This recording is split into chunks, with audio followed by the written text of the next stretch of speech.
ethical commandment throughout the Vedic tradition, as I said, is giving, dana. Can I have the next one, please?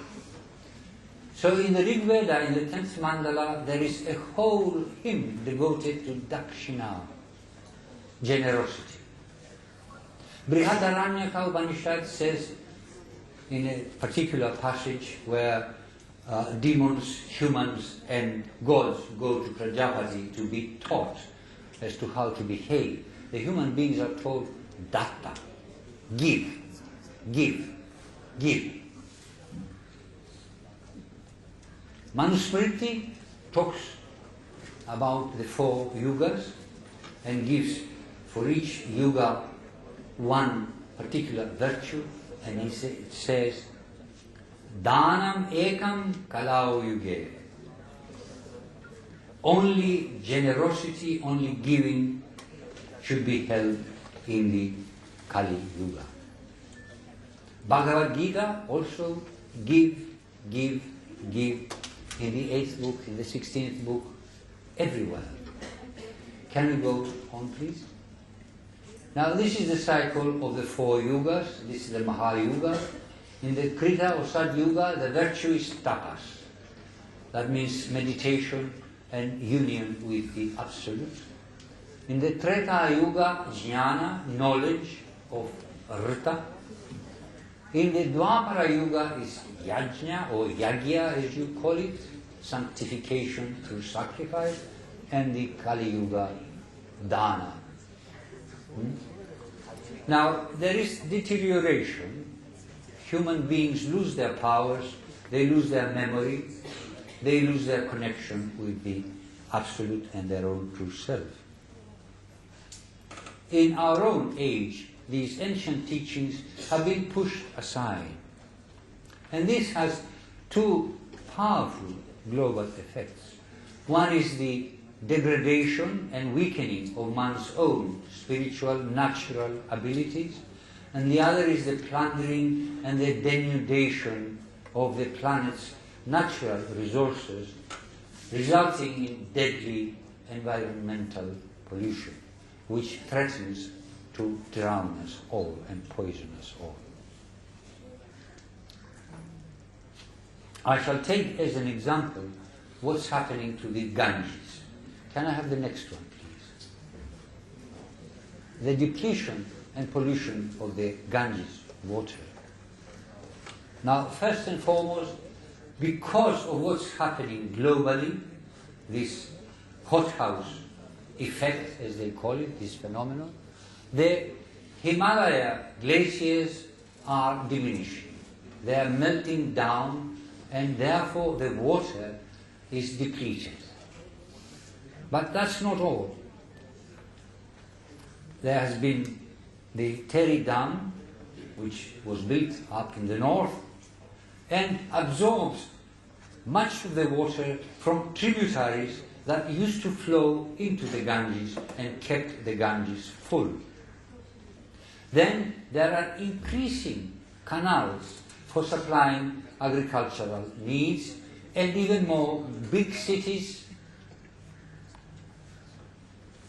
which are growing apace and demand more and more water. In my hotel here there is a small notice beside my bed which says, "Please save water." Now this is going to be the slogan in the next 20 years, because pure water will become more and more scarce as toxins fall constantly into all the reservoirs of water. There is the uncontrolled and explosive growth of cities which absorbs more and more water, but that's not the only thing. It has polluted water which often flows back into the rivers. Then the city sewage and industrial toxins flowing into rivers and reservoirs and the sea. Now, observe the drop of the average level at Varanasi. From 60 meters, it dropped down to 10 meters. Now, this is just one of the problems created by the modern way of life, when the ancient principles of living according to the natural law are forgotten. When we allow the pleasures to take over, egoism, selfishness, hatred and passions and that sort of thing, and forget the balance, the inner balance. Then you have the caste system, the cruelty to girls and widows. I believe there are about 34 million widows in India, uncared for, except in very, very almost primitive conditions. And there is the increasing gap between the rich and the poor. Not just in India, everywhere in the world.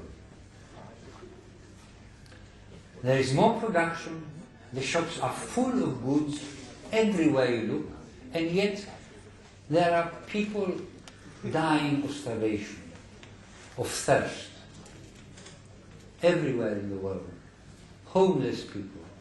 You go into New York, and there is the very rich Manhattan, and then you go to the outskirts of New York, very wealthy families, and then there are other areas in New York where the Negroes live, the ghettos, and thousands of people are without a roof.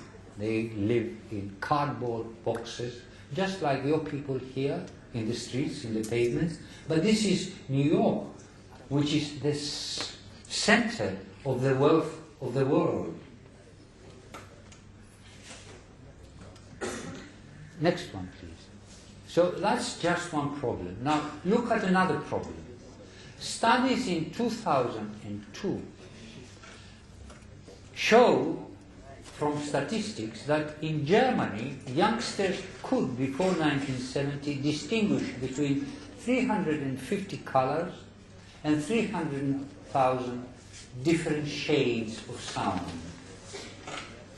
Today, that is in 2002, when the statistics were completed, the similar youngsters can distinguish only 130 shades of color, less than half, and only 180,000 shades of sound.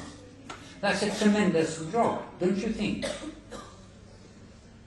In France and the United States, youngsters had a vocabulary of 25,000 words at the age of about 16 and 17. In 2002, the vocabulary of these youngsters had dropped to 10,000. I noticed the same thing in my country.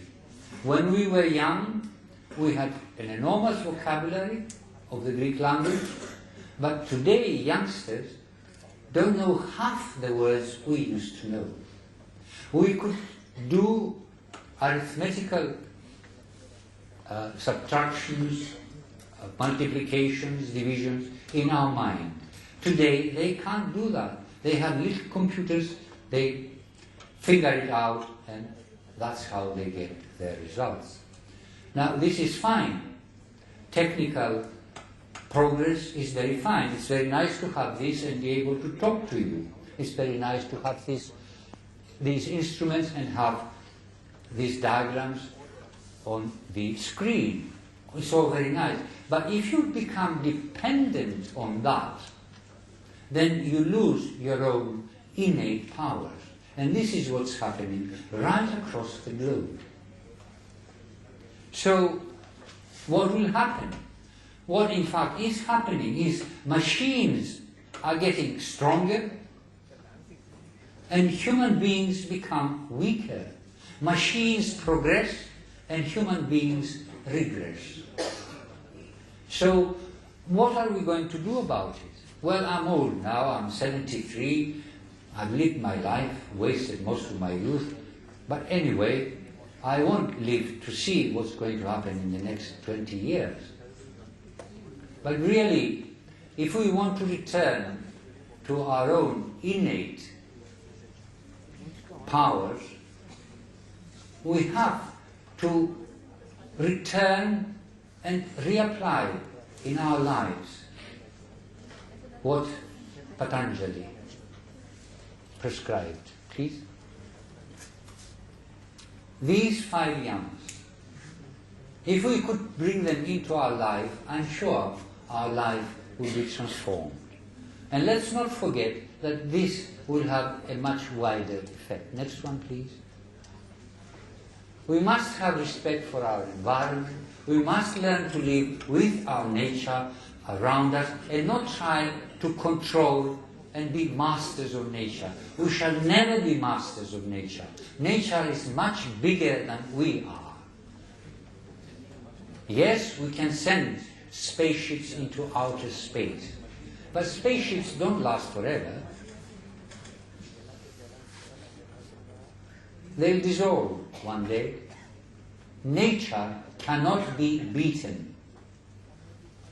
Death is written within our DNA. That is an act of nature. We cannot defeat nature. We cannot be masters of nature. We must learn to live with nature and respect that great goddess. In the Rig Veda, she is called Aditi. Thank you very much.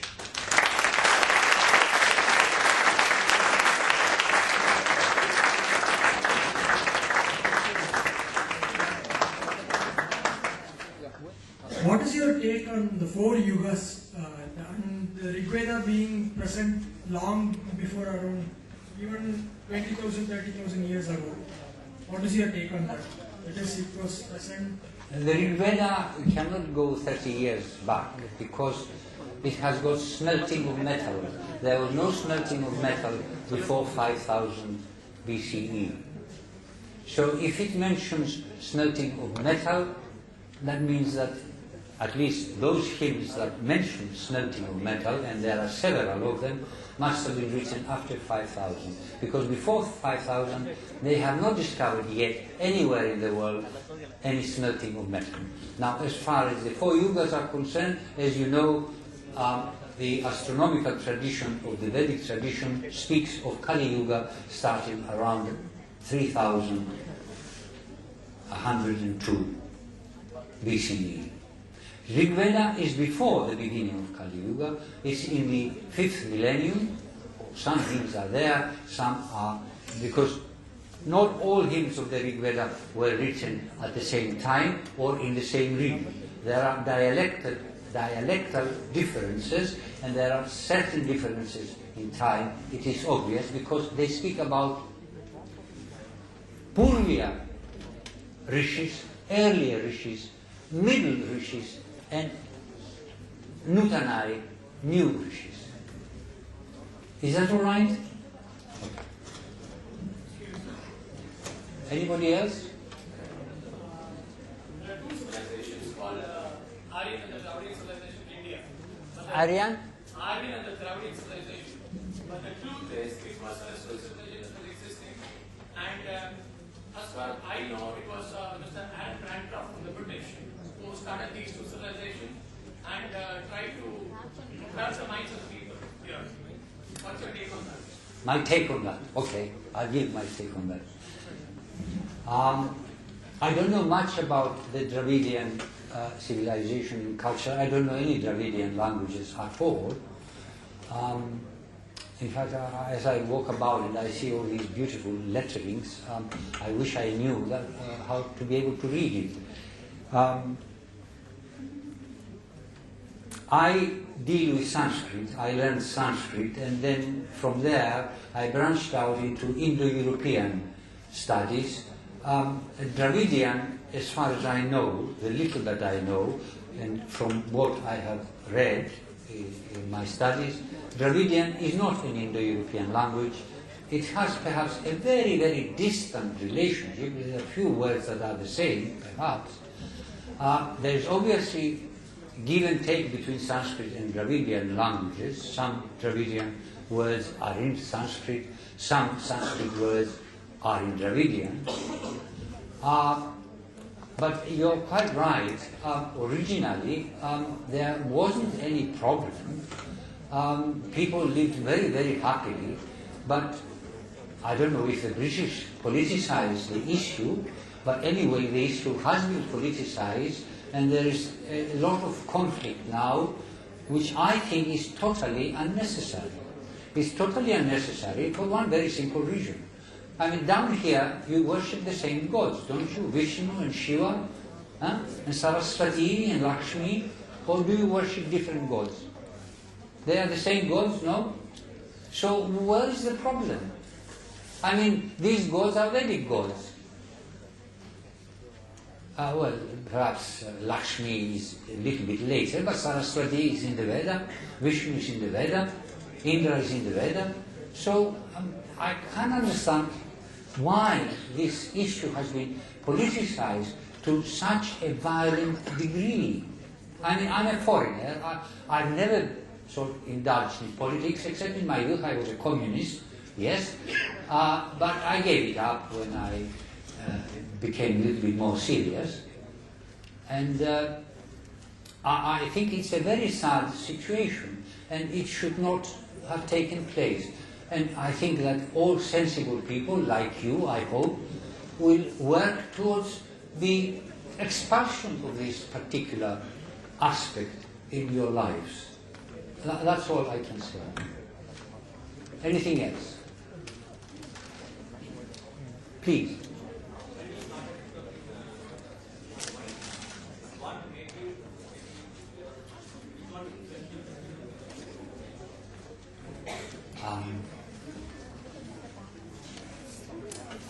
I went to England to study, and I studied English literature, and when I finished with that I studied economics and philosophy.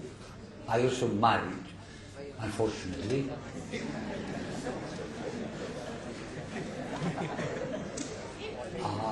That was my first marriage. We divorced after that, and I remarried afterwards. My present wife has been married very happily for 30 years, but the first one was an experiment, and it didn't succeed.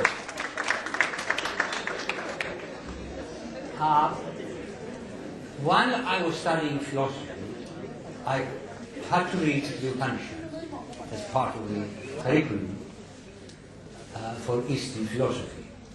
And I was so taken with the Upanishads, I thought that this is the answer to my search in life.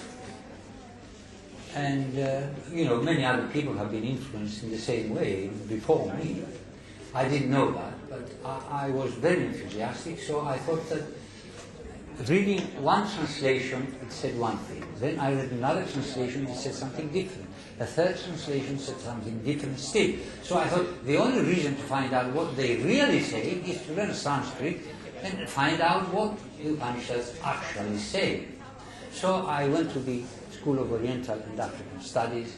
I was 32 then, very old, really, to start something like Sanskrit. And I started studying Sanskrit. I started Sanskrit, and then I did my postgraduate studies. I started with an MA, and then moved to PhD, and I went to Pune. And this is what we do today. We talk about these things, but we don't actually do them. You find professors like myself giving lectures and talking about